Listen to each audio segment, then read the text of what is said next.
And you want to hear something about invention? When you give little kids an impossible or seemingly impossible task, they create other stuff along the way.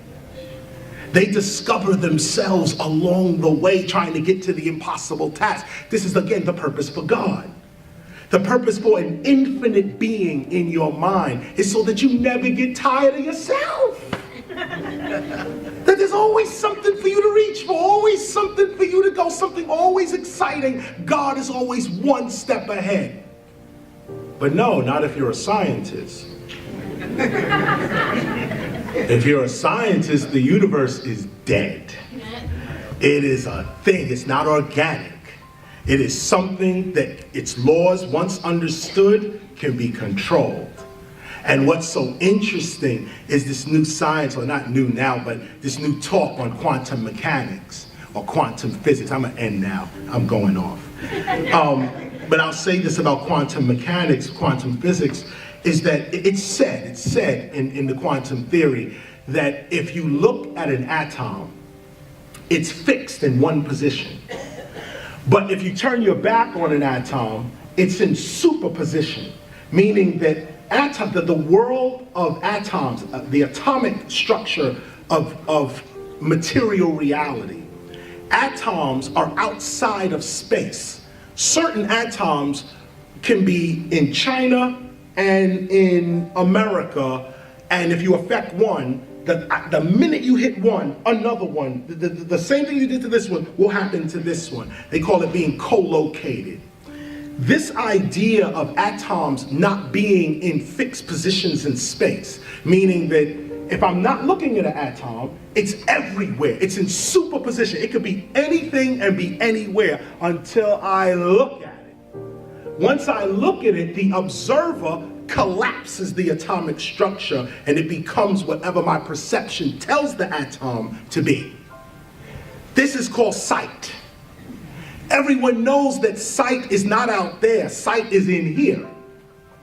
Sight happens in the brain, which really happens in the mind.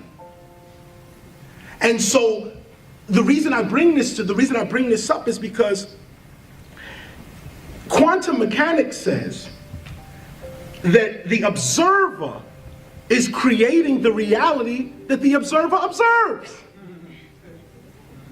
So scientists are saying the brain creates reality. That there's no reality out here. Reality is in here. This is what science says. Reality is in here. So if reality is in here and you're a racist, what kind of reality are you going to project?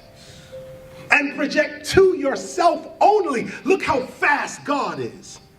Way faster than scientists. God says, I'll play with you guys for a little longer.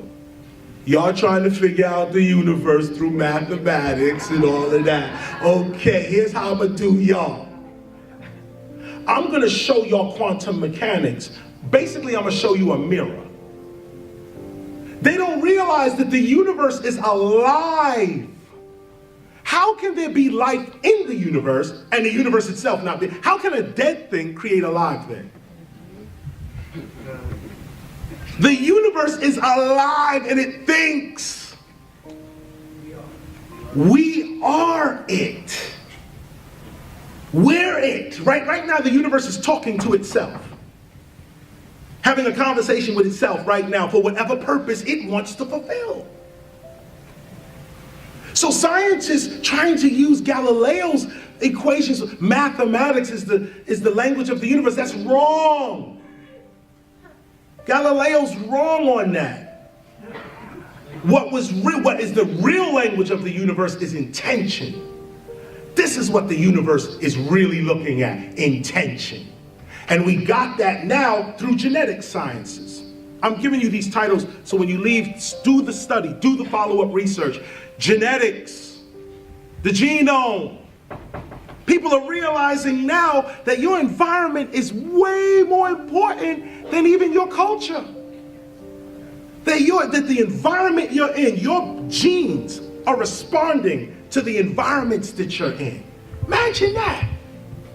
That everything you do as a human, there's a tiny, tiny, tiny, tiny little organism running around that does the exact same thing. And let me say it, let me put it to you this way so you can really see it.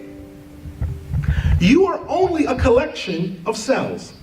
You should really spell it as C-E-L-F. Cell. Because what the self is the consciousness of cells.